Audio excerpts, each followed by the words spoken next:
وما إلى الله خصوصا الشيخ أحمد زاروق ومحمد بعض الله سكننا في الشيخ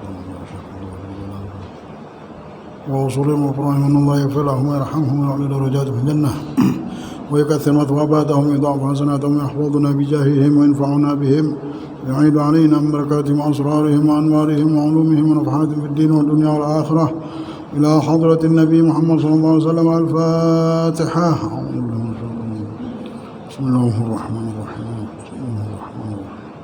الحمد لله رب العالمين الرحمن الرحيم اهدنا الصراط المستقيم صراط الذين أنعمت عليهم غير المغضوب عليهم ولا الضالين. السلام عليكم ورحمة الله وبركاته.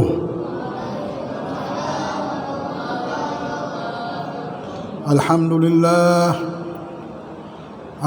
لله الذي هدانا للإسلام ولاتباع خير الأنام محمد. اللهم صل وسلم على سيدنا محمد الحبيب المحبوب الشافي العلال والمفرج للكروب وعلى آله وصحبه أجمعين. أما بعد. Alhamdulillah, puja dan puji syukur kita hadapkan ke hadapan Allah Subhanahu wa taala yang telah mengumpulkan kita kembali di masjid ini. Digerakkan pada malam ini langkah kita, hingga kuatlah langkah tersebut untuk melangkah ke masjid. Mudah-mudahan ini adalah satu tanda langkah kebaikan yang akan membawa kebaikan untuk kehidupan kita di dunia sampai akhirat. Amin ya rabbal alamin.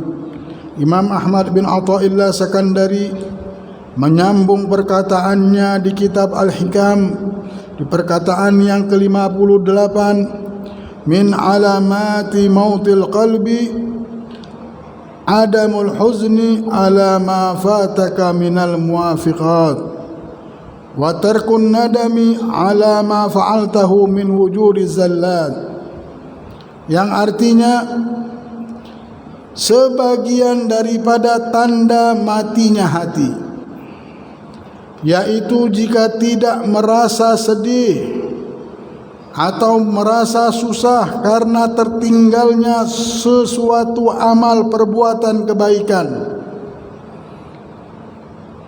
kewajiban, juga tidak menyesal jika terjadi berbuat sesuatu pelanggaran atau dosa. Jadi jikalau seorang hamba sudah tidak merasa sedih lagi dia ketika dia melakukan maksiat atau melakukan dosa dan kesalahan, tidak merasa susah lagi, dan juga tidak merasa rugi ketika ada kebaikan yang ditawarkan oleh Allah, dibukakan jalan oleh Allah, akan tetapi dia tertinggal dan terlewatkan dari tawaran kebaikan tersebut. Penyesalan tidak ada, merasa rugi tidak ada. Tanda hati manusia ini sudah mati. Jadi kalau diperiksa, orang kalau mau memeriksa, mau lihat manusia ini hidup atau tidak, lihat ada detak jantungnya. Kalau ada detak jantungnya, namanya hidup ini masih bisa bergerak, masih bisa makan, masih bisa minum. Tapi kalau sudah detak nadinya, jantungnya sudah tidak bergerak lagi, tanda orang ini mati dan dikuburkan. Begitu juga orang yang sudah tidak merasa lagi. Sama yang baik kalau dia lakukan, dia akan merasa senang. Ketika dia terliwatkan dari kebaikan, dia merasa sedih. Tidak ada lagi rasa itu.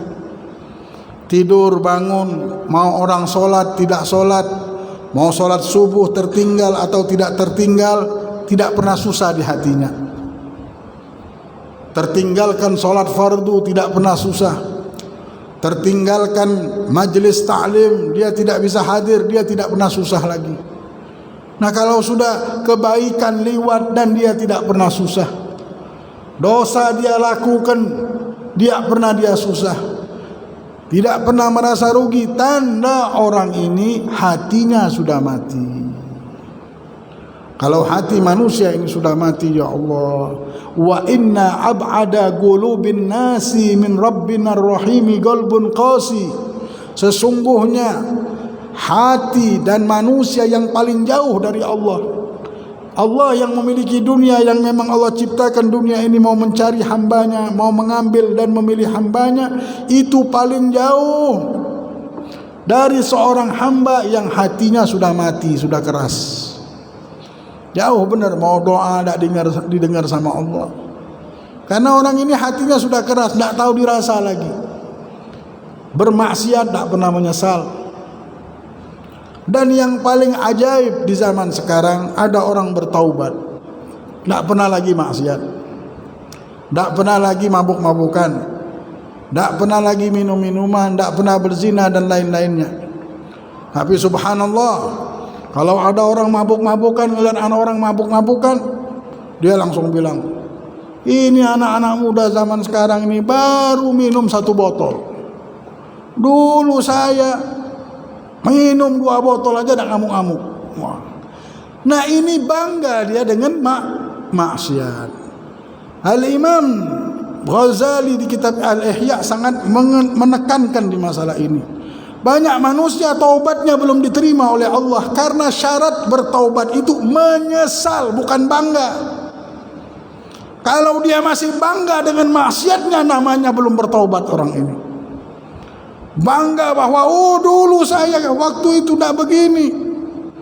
Wah, dia menunjukkan dengan bangga, dulu saya mabuk-mabukan, dulu saya minum-minuman di tengah jalan, dulu saya berani berantem siapapun saya. La ilaha illallah. Dulu saya banyak cewek. Bangga dia. Nah, ini orang tidak punya guru namanya. Ini orang belum belajar namanya.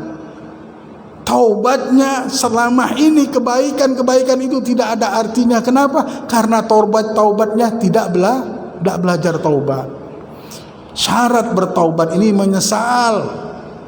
Ketika disebutkan kesalahannya, jangan itu dulu, tidak usah disebut-sebut. Itu dulu jangan disebut-sebut, malu saya. Nah, ini orang bertaubat namanya sudah. Orang ini bertaubat. Tapi kalau orang yang tidak bertaubat malah dia bangga. Itu tandanya belum. Kalau dihadapkan lagi dan tidak ada orang dan bagaimana dia akan lakukan lagi. Kenapa? Masih berbangga dengan maksiat. Tanda hati manusia itu hidup, dia merasa sedih ketika kebaikan dia tidak lakukan. Dia merasa susah, dia merasa rugi, dia merasa menyesal, ya Allah, malu dia ketika dia bermaksiat dan terlewatkan daripada kebaikan. Hati-hati. Jadi kalau ada teman kita yang bertaubat atau jangan, kita sudah bertaubat. Syarat bertaubat ini menyesal, bukan bangga. Jangan kita bangga bahwa kita dulu pernah nakal, kita dulu pernah begini dan begitu. Tutuplah. Ada Rasulullah SAW, semua dosa diampunkan illal lil mujahirin, kecuali orang-orang yang senang dosanya itu disebut-sebut, itu sudah diampunkan dosanya. Orang yang senang bahwa si fulan dulu hebat, berani, pembunuh, ini senang dia disebut-sebut begitu, dosa orang seperti ini tidak akan dikabulkan oleh Allah. Dosa orang seperti ini tidak akan diampunkan. Rasulullah bilang semua dosa Allah ampunkan kecuali dosa orang seperti ini yang bangga dia menyebutkan dosa-dosanya. Hati-hati, jangan kita ditipu sama syaitan. Kita mau dapat rahmat, ini hidup, kalau sudah dapat rahmat berkah hidup kita, bahagia dunia, bahagia akhirat. Anak kita, keluarga kita jadi bahagia. Ambil ilmu supaya kita tahu cara menggapai dan mendapatkan kebahagiaan, supaya dosa kita diampunkan, taubat kita diterima. Mudah-mudahan Allah Subhanahu wa taala tutup segala aib kita. Allah tutup segala kesalahan kita, dan Allah jadikan taubat kita taubat yang diterima oleh Allah jalla jalaluhu. Amin ya rabbal alamin. Man sarrathu hasanatuhu wa sa'athu sayyi'atuhu fahuwa mu'minun. Rasulullah bersabda, siapa yang merasa senang oleh amal kebaikannya, senang dia dengan amal kebaikannya, dan merasa sedih menyesal atas perbuatan dosanya, maka ia seorang mukmin. Rasulullah katakan, mau tahu orang yang beriman sudah percaya sama Allah, orang mukmin dia menyesal dengan dosanya, dia menyesal bukan bangga, dan dia senang, merasa senang ketika dia bisa melakukan kebaikan, dan merasa sedih, menyesal ketika dia melakukan dosa dan kesalahan. Marilah kita tinggalkan pemikiran-pemikiran jahiliyah, pemikiran-pemikiran nafsu. Itu biasanya nafsu kesombongan yang ingin mendudukkan dan menginginkan dirinya mempunyai kedudukan di hadapan manusia. Padahal itu kehinaan, padahal itu kebodohan, padahal itu sifat jahiliyah yang ada di zaman dahulu. Ada satu sahabat namanya Abdullah bin Mas'ud. Beliau berkata, kami lagi duduk sama Rasulullah, ada orang datang. Ada seseorang, tiba-tiba datang seorang turun dari kendaraannya dan mendekat kepada Nabi SAW dan berkata, ya Rasulullah, saya telah melelahkan kendaraanku selama 9 hari, maka saya jalankan terus menerus selama 6 hari, tidak tidur di waktu malam dan puasa pada siang hari, hingga lelah benar kendaraanku ini ya Rasulullah. Keperluannya tidak ada lain ya Rasulullah. Aku lelah, kendaraan lelah, keperluannya apa? Keperluannya untuk menanyakan kepadamu 2 masalah yang telah merisaukan hatiku hingga tidak dapat tidur. Cuma gara-gara untuk masalah ini saja. Zaman-zaman dahulu para aulia, para ulama, lihat sahabat Nabi, tahan dia berjalan dari kotanya mencari Rasulullah cuma mau nanyakan satu ilmu. Kita alhamdulillah buka rumah, jalan kaki ke masjid, dapat ilmu. Alhamdulillah ketemu sama ilmu. Ilmu ini marwah kita. Kalau kita sudah punya ilmu, ada marwah kita namanya. Kehormatan kita ada di ilmu kita. Berkat kita berilmu, kita tidak bangga sama maksiat. Harga diri kita, kalau kita tidak punya ilmu, mana harga diri kita? Na'udzubillah. Nah, ini orang datang kepada Rasulullah, ya Rasulullah, aku tinggalkan, aku berjalan capek, ontaku capek, cuma ingin mendapatkan ilmu darimu ya Rasulullah. Aku pengen mendapatkan sesuatu masalah yang membuat aku tidak bisa tidur ya Rasulullah. Apa itu, kata Rasulullah? Lalu ditanya oleh Nabi SAW, siapa engkau? Jawabnya, nama saya Zaidul Khair. Oh, namamu Zaidul Khair. Berkata Nabi, engkau Zaidul Khair, tanyakanlah. Kemungkinan sesuatu yang sukar itu aku sudah pernah ditanyainya. Berkata Zaid, saya akan bertanya kepadamu ya Rasulullah, tandanya orang yang disukai oleh Allah dan yang tidak disukai atau dimurkai oleh Allah. Jawab Nabi Muhammad SAW. Dia nanya cuma mau tanya itu, mau nanya siapa tanda orang yang disukai oleh Allah sama orang yang dimurkai oleh Allah. Rasulullah bilang, untung kau cuma untuk menanyakan masalah ini saja hingga engkau tidak bisa tidur, takut dia dimurkai oleh Allah hidup ini. Untung, bagaimanakah keadaanmu kini hai Zaid? Jawab Zaid, saya kini suka kepada amal kebaikan dan orang yang melakukan amal kebaikan, bahkan suka akan tersebarnya amal kebaikan itu. Dan bila aku ketinggalan, merasa menyesal dan rindu pada kebaikan itu. Dan bila aku berbuat amal sedikit atau banyak, tetap saya yakin akan pahalanya. Jawab Nabi Muhammad, ya itulah dia yang kau tanyakan, itulah dia. Apa itu? Orang yang senang sama kebaikan dan merasa susah dengan sesuatu, tidak senang dengan yang tidak baik. Itulah tanda orang yang disayangi oleh Allah SWT. Ya itulah dia, andaikan Allah tidak suka kepadamu, tentu engkau disiapkan untuk melakukan yang lain dari itu, dan tidak peduli di jurang mana yang mana engkau akan dibinasakan. Berkata Zaid, cukup ya Rasulullah. Lalu ia berangkat kembali di atas kendaraannya itu pulang. Jadi kalau kita sudah merasa senang sama yang baik, ke masjid senang, datang waktu ada majelis senang langsung, pengen ke majelis. Datang waktu sholat pengen sholat. Datang hari Jumat ingat, oh ini hari mesti banyak sholawat, mau bersolawat. Kalau lupa sholat sunnah, lupa sholat duha, lupa sholat witir, lupa sholat malam, merasa ya Allah kenapa aku tidak bisa sholat, merasa kurang, merasa sedih, kenapa aku belum bisa juga sholat duha, kenapa aku belum bisa juga baca sholawat, kenapa aku belum bisa juga istighfar, kenapa aku belum juga bisa menangis meminta ampun di hadapan Allah, kenapa aku belum bisa juga. Risau hatinya kalau ada kebaikan yang lewat. Tanda orang ini orang yang dicintai oleh Allah. Kalau sudah tahu kita dicintai oleh Allah, cepat kejarlah Allah. Mulailah berbuat baik, mulailah sholat duha, mulailah berdoa, mulailah ibadah, mulailah menuntut ilmu, mulailah mengambil jalan kebahagiaan dari Allah. Tidak ada yang bisa membagi kebahagiaan kepada kita kecuali Allah. Tidak ada yang bisa menjaga keluarga kita kecuali Allah. Anak cucu kita semuanya Allah yang akan menjaganya. Dekatilah Allah. Cuma orang yang mulia saja yang bisa mendapatkan itu. Mudah-mudahan Allah jadikan kita semuanya orang-orang yang mulia. Amin ya rabbal alamin.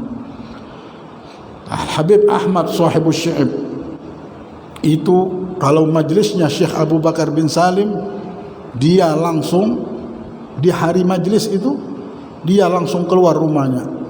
Kalau sudah ada waktu majlis taklim, tidak mau dia luput dari majlis itu. Dia tinggalkan semua kegiatannya dan dia datangi majlis itu. Datangnya pakai apa? Pakai kaki. Jauhnya 41 kilo. Dia jalan ke majlis tersebut demi mendapatkan ilmu.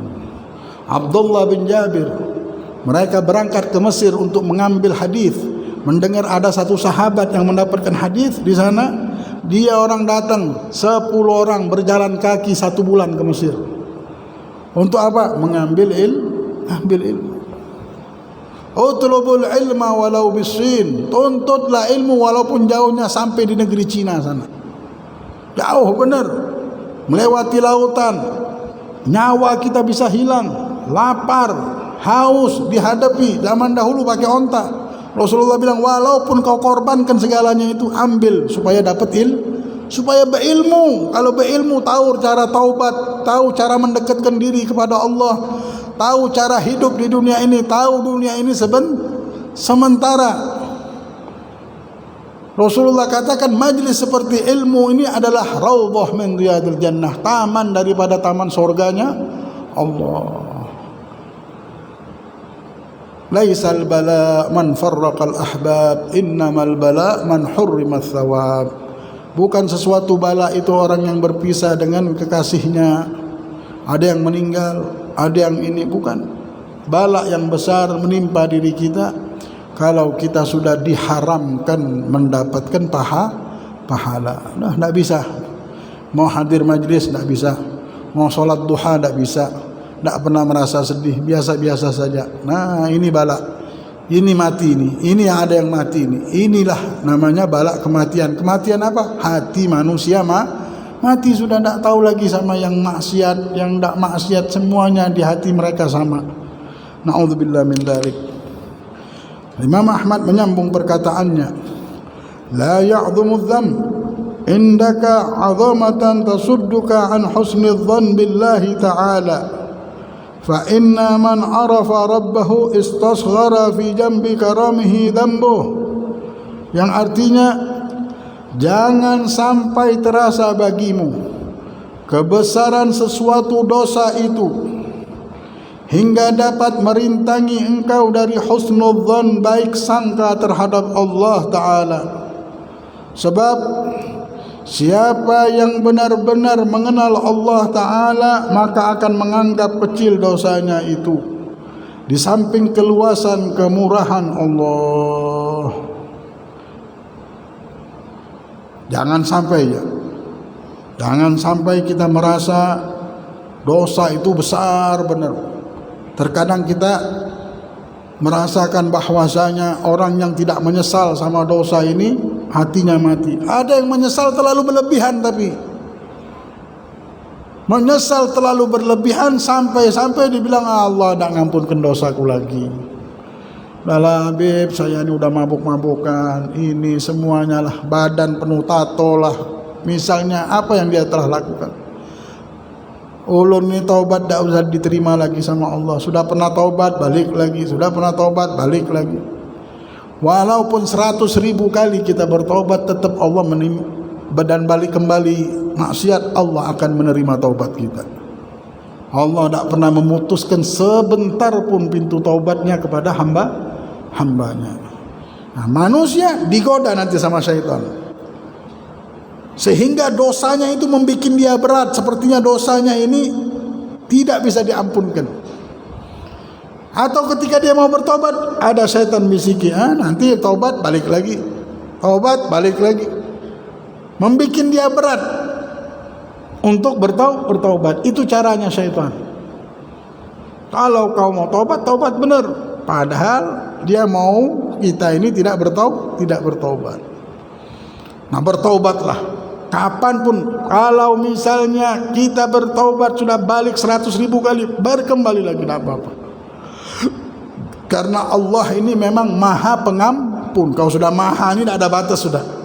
Maha pemberi taubat. Kapanpun, berapa kali pun kita bertaubat. Tapi jangan main-main kita sama Allah. Jangan pernah, karena orang yang bertaubat itu menyesal dan tidak memiliki niat untuk kembali lagi. Nah, jikalau ada pun terjadi, jangan pernah merasa dosa itu besar. Dosa itu tidak ada yang kecil di hadapan Allah yang maha besar. Tidak ada yang besar di hadapan Allah yang maha besar.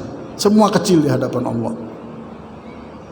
Jangan sampai kita berputus asa. Wala tay'asu min rauhillah innahu la ya'asu min rauhillah illal qaumul kafirun. Janganlah pernah kalian berputus asa dengan rahmat Allah, karena sifat berputus asa ini merasa Allah tidak bisa. Ada itu lewat. Sesungguhnya ini sifatnya orang-orang yang kafir, orang-orang yang tidak kenal dan tidak menyembah Allah Subhanahu wa taala. Orang yang menyembah Allah tidak pernah putus asa. Dia terus minta sama Allah, terus tidak ada. Dia tahu inilah yang akan menolong dia. Dialah yang menyayangi saya. Dialah yang paling sayang daripada orang tua saya sendiri. Dialah yang maha pengasih dan maha penyayang. Allah. Adapun dia menjadi Allah, dimanapun dia akan mencari Allah Subhanahu wa ta'ala. Ini namanya hamba Allah yang tidak menduakan Allah. Kalau dia memang bertuhan kepada Allah, tidak akan pernah putus asa. Dosanya dia lihat kecil, bukan dia meremehkan Allah. Dia tahu kebesaran kasih sayang Allah. Jangan sampai terasa bagimu kebesaran sesuatu dosa itu, hingga dapat merintangi engkau dari husnudzan, baik sangka terhadap Allah. Kalau orang sudah sangka jahat sama Allah, sangka jahat, waduh, orang ini tidak baik benar ya. Sama Allah sendiri sangka jahat. Seperti orang bilang sama orang tua sendiri sangka jahat. Orang tuanya dia sangka begini, sangka begitu. Ini sama Allah dia sangka jahat. Allah tak mungkin ngampunkan, Allah tak mungkin nyayangi, Allah tak mungkin menolong aku. Ini aku susah nah, siapa yang nolong aku? Allah tak mungkin. La ilaha illallah. Rasulullah bersabda, jangan sampai kalian meninggal sebelum kalian punya sangka baik sama Allah. Para aulia illah ini senang sama meninggal, senang sama mati, senang sama alam kubur yang sangat menakutkan itu. Kenapa? Karena mereka sudah tahu dan sangka baik sama Allah. Allah pasti menyelamatkan mereka. Hingga kuburan mereka adalah taman sorga mereka, tempat istirahat mereka. Apa sebab? Sudah sangka baik. Jangan meninggal kalian dari dunia ini kecuali tahsundan bir rabbikum. Kalian sudah sangka baik dulu sama Allah. Kalau sebelum meninggal masih hidup di dunia belum bisa sangka baik sama Allah. Urusan rumah tangga kita, urusan hidup kita, tambah lagi bala, rezeki, maut, jodoh, ini butuh sangka baik. Orang kalau sudah tidak hidup, tidak pakai sangka baik, hidupnya hancur, hidupnya penuh kesusahan. Tidak akan terjadi apapun, tidak akan terjadi. Mau nikah, tidak sangka baik sama Allah, bahwa bala, rezeki, maut, jodoh ada aja, tidak jadi nikah. Kenapa? Takut nanti makan gimana, minum susu anak gimana, hidup anak gimana, kerjaan belum ada, bagaimana ngasih makan. Alhamdulillah orang yang nikah semua ada rezekinya. Ini punya anak makan, padahal pekerjaan belum ada yang punya. Kenapa? Mereka sebelum nikah punya sangka baik. Kalau sudah ada sangka baik, jalan.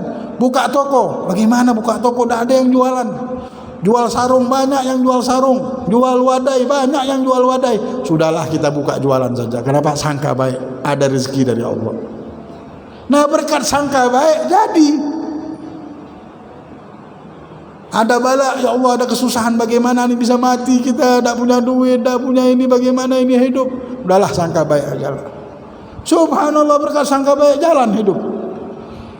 Ini corona 2 tahun 3 tahun, kalau kita pikir hancur dunia, bisa ngerampok orang ya.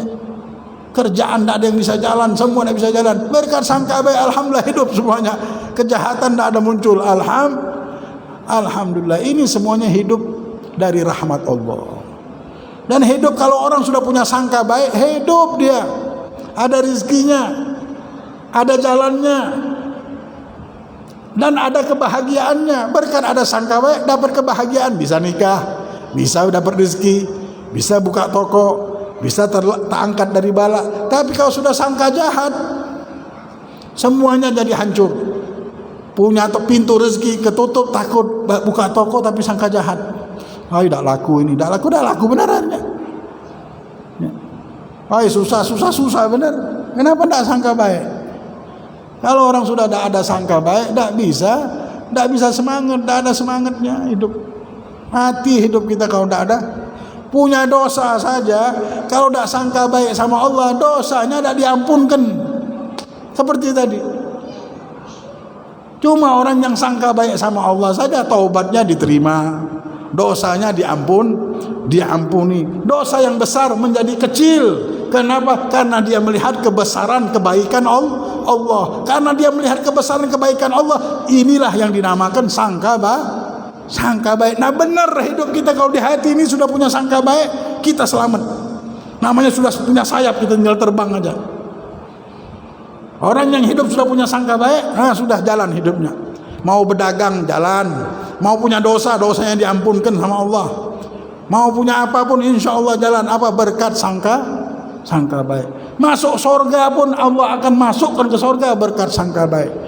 Sampai disebutkan bahwasanya ada seseorang ketika mau dilemparkan ke neraka, dia menoleh ke belakang terus. Hei wahai malaikatku, panggil dia. Kenapa dia menoleh ke belakang terus? Dipanggil sama malaikat, wahai hamba Allah, kenapa waktu saya perintahkan untuk masuk ke neraka engkau melihat ke belakang terus? Dibilang, wahai malaikat, sesungguhnya aku tidak menyangka bahwa Allah akan melemparkan aku ke neraka. Tidak nyangka, Allah itu maha segalanya. Itulah aku melihat ke belakang itu. Aku berharap ada yang menolongku, dibilang. Sampaikanlah kepada Allah. Ya Rabb, dia menyangka bahwasanya engkau tidak mungkin melemparkan dia ke dalam api karena dia hambamu ya Allah, dan dia melihat ke belakang mengharapkan pertolonganmu. Allah SWT berfirman, wahai Jibril, di keadaan yang sangat menakutkan ini dia masih mengharap dan sangka baik kepadaku, masukkanlah dia ke sorga dengan sangka baiknya kepadaku. Masukkanlah dia sorga dengan sangka baiknya kepadaku. Padahal dosanya banyak. Ahli nar, bukan lagi itu golongan orang neraka sudah. Tapi berkat punya sangka baik, selamat daripada api. Ini modal yang besar. Rasulullah SAW bersabda, khasalatan, ada 2 perkara, laisa fawqahuma minal khair, dan tidak ada sesuatu lebih dari 2 sesuatu ini dari kebaikan. Apa itu? Husnudzan billah wa husnudzan bi ibadillah. Sangka baik sama Allah dan sangka baik sama hambanya Allah. Tidak ada kebaikan setinggi ini. Jadi pengen kebaikan yang tinggi nilainya, itu sangka baik sama Allah. Kalau kita sudah sama Allah tidak bisa sangka baik. Mikir jodoh, tidak sangka baik sama Allah. Mikir balak gimana, ini balak lama bener, kita punya hutang, kita punya ini, tidak bisa sangka baik. Udahlah, ada baiknya kita berjalan aja, pasti ada hikmahnya. Mungkin Allah didik kita supaya kuat mental kita, supaya begini, supaya jangan lagi mengulangi kesalahan, supaya ini. Tidak bisa sangka baik, tidak bisa kita ambil hikmahnya. Dan pasti Allah menolong kita, terus berjuang, terus kuat. Allah tambah kuat dia, karena dia sangka baik, kuat akhirnya dia menghadapi masalah. Bukan jadi lemah, jadi hebat. Gara-gara masalah ini terangkat derajatnya jadi orang yang kuat, hebat, dekat sama Allah, ibadahnya bertambah, segala-galanya bertambah. Ini semuanya berkat sangka baik. Orang bilang kalau orang ini sudah punya sangka baik, sudah punya sayap, dia namanya mau terbang orang ini. Tapi kalau sudah tidak punya sangka baik, apa lagi? Habis modal orang ini namanya ya. Mau hidup tidak bakal mampu di dunia ini tanpa sangka baik. Mau hidup menghadapi apapun, ngurus anak, ngurus keluarga, ngurus perdagangan, ngurus musibah, ngurus jodoh, ngurus apapun mau diurus, ada sangka baik tidak di hatinya? Tidak ada. Aduh. Nah, ada sangka baik mati aja tengah jalan. Yang ada sakit nanti stroke lama-lama. Tapi kalau orang sudah punya sangka baik, sudah mulai punya semangat dia. Semangatnya hidup, niatnya hidup, badannya hidup, semuanya sehat langsung. Penyakit aja datang takut sama dia. Kenapa? Orangnya sangka baik. Orang kalau sudah sangka baik, penyakit aja tidak datang. Aman aja insyaallah. Aman aja, jalan aja. Senang terus, gembira. Kenapa? Sangka baik. Insyaallah Allah SWT tanamkan. Kita sekarang belajar supaya ada tanaman di sini sudah. Tumbuh, tidak ada lagi yang bisik-bisik, yang ada sangka baik. Selamat, terangkatlah derajat kita semuanya. Terbukalah pintu rahmat, terbukalah pintu pertolongan, terbukalah kasih sayang Allah, dan kita dinyatakan bahwa orang ini memang hambanya Allah. Hamba Allah baru. Kalau belum sangka baik sama Allah, mau dibilang hamba Allah bukan? Hamba siapa? Hamba bisikan. Ini dunia ini dan kehidupan dunia segala-galanya akan menjadi untung bagi orang yang bersangka baik sama Allah. Siapa itu? Bagi hamba Allah pasti untung hidup di dunia ini. Tapi kalau orang udah tidak percaya sama Allah, tidak percaya dengan pertolongan Allah, tidak bisa sangka baik sama Allah, ini orang yang rugi dan orang yang jauh dari, tidak bisa dapat keuntungan, rugi terus, semuanya jadi rugi. Tapi ada sangka baik, apapun yang berhadapan sama dia kalah semuanya. Nah, berhadapan balaknya kalah. Mau ngancurin diri dia, balak ini berubah jadi nikmat. Gara-gara balak terangkat derajat dia, bukan hancur. Ada nikmat, sangka baik, nikmatnya tambah subur, tambah bagus.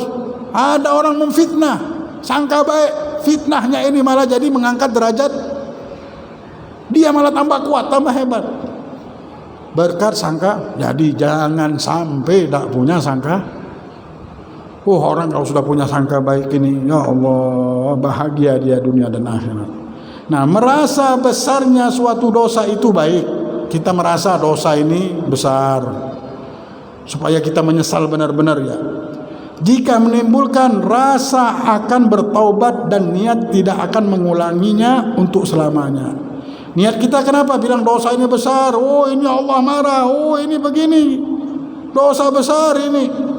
Tidak apa-apa jikalau menimbulkan rasa bertaubat dengan kita melihat kebesaran dosa ini, supaya kita kembali sangka baik dan dekat sama Allah dan tidak mau mengulangi maksiat itu selamanya. Tetapi jika merasa besarnya dosanya itu akan menyebabkan putus rahmat dari Allah, merasa seolah-olah rahmat dan maaf Allah tidak akan dapat memaafkan padanya, ya ulun tidak bisa dimaafkan lagi, dosanya besar, maka perasaan yang demikian itu lebih bahaya baginya dari dosa yang telah dilakukannya. dosa sebesar apapun yang dia lakukan, tapi rasa tadi yang merasakan Allah tidak melampunkan dosanya, putus dari rahmat Allah, perasaan seperti ini lebih besar daripada dosanya. Sebab putus harapan dari rahmat Allah itu dosa yang sangat besar, dan itu perasaan orang kafir semata-mata. Yang punya perasaan ini bukan orang yang menyembah Allah, orang yang kafir. Jadi tidak boleh sudah melihat dosa besar. Dosa itu besar benar supaya dia kembali kepada Allah. Tapi yang tidak boleh berputus asa dari rahmat Allah. Itu adalah sesuatu sifat orang-orang kafir. Abdullah bin Mas'ud radhiyallahu anhu berkata, seorang mukmin melihat dosanya bagaikan bukit yang akan merubuhinya, sedang orang munafik melihat dosanya bagaikan lalat yang hinggap di ujung hidungnya, maka diusir dengan tangannya. Nabi SAW telah bersabda, demi Allah yang jiwaku ada di tangannya, andaikan kamu tidak berbuat dosa, niscaya Allah akan mematikan kamu dan mendatangkan sesuatu kaum yang berbuat dosa lalu beristighfar meminta ampun dan diampunkan bagi mereka itu. Jadi manusia ini pasti berdosa. Jikalau kita ini tidak punya dosa, Allah akan ciptakan kita punya dosa supaya berdoa. Kenapa? Supaya bisa meminta ampun sama Allah. Karena terkadang-kadang dosa inilah yang membuat kita sempurna. Dosa dan kesalahan inilah yang menjadikan kita ini tawadhu. Dosa dan kesalahanlah yang menjadikan kita ini tahu dengan rahmat Allah. Kalau tidak punya dosa, tidak tahu kita dengan ampunan Allah, tapi berkat salah, ya Allah, Allah masih maafkan. Kenal sama sifat Allah. Jadi manusia siapapun dia pasti pernah berdosa. Supaya apa? Supaya kenal dengan sifat Allah, supaya tahu dengan rahmat Allah. Jadi jangan pernah merasa dosa itu besar, karena berkat dosa juga kita bisa dekat sama Allah. Berkat dosa juga kita bisa memperbaiki diri kita. Berkat dosa juga kita mendapatkan kesempurnaan dari Allah Subhanahu wa taala. Jadi kalau ada orang punya dosa, sudah mudah-mudahan dia taubat. Karena kadang-kadang dosa ini menjadikan orang dekat. Orang ibadah, tidak taunya gara-gara ibadahnya dia sombong. Tapi ada orang berdosa gara-gara dosanya, sudahlah. Kita dulu kan sering hilaf, maafkan aja. Namanya orang hilaf. Anak mantu ribut sudah maafkanlah. Berkat apa? Berkat kita dulu pernah berbuat salah, buat dosa. Sudah, nanti kita bermaafan juga. Jangan juga begitu. Sedikit-sedikit cerai, sedikit-sedikit begini, sedikit-sedikit begitu. Sudah, maafkanlah.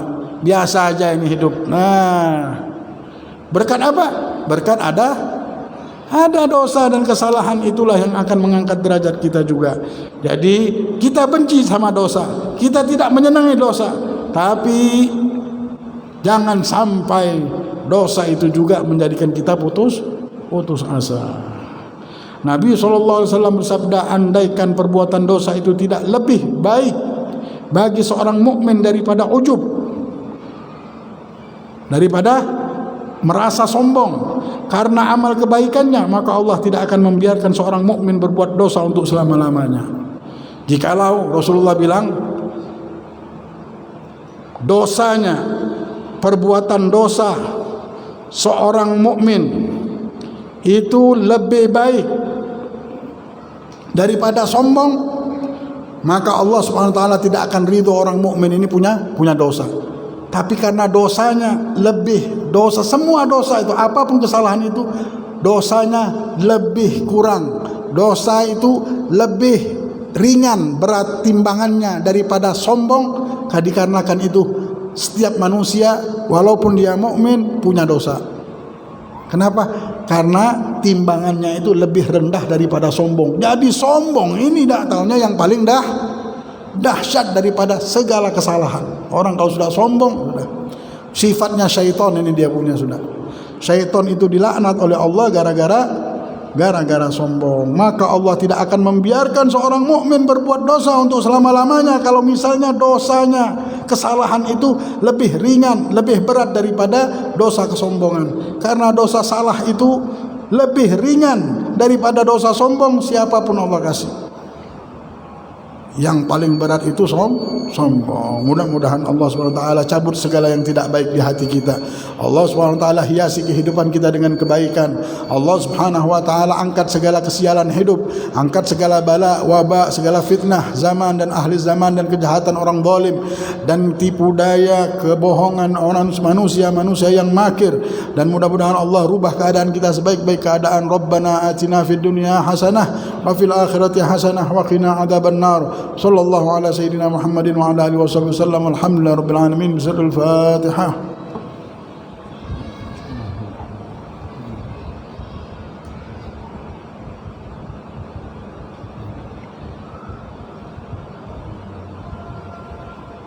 ربنا تقبل منا إنك أنت السميع العليم وتب علينا يا مولانا إنك أنت التواب الرحيم رب اغفر وارحم وأنت خير الراحمين وصلى الله على سيدنا محمد وعلى آله وصحبه وسلم الحمد لله رب العالمين تقبل الله منكم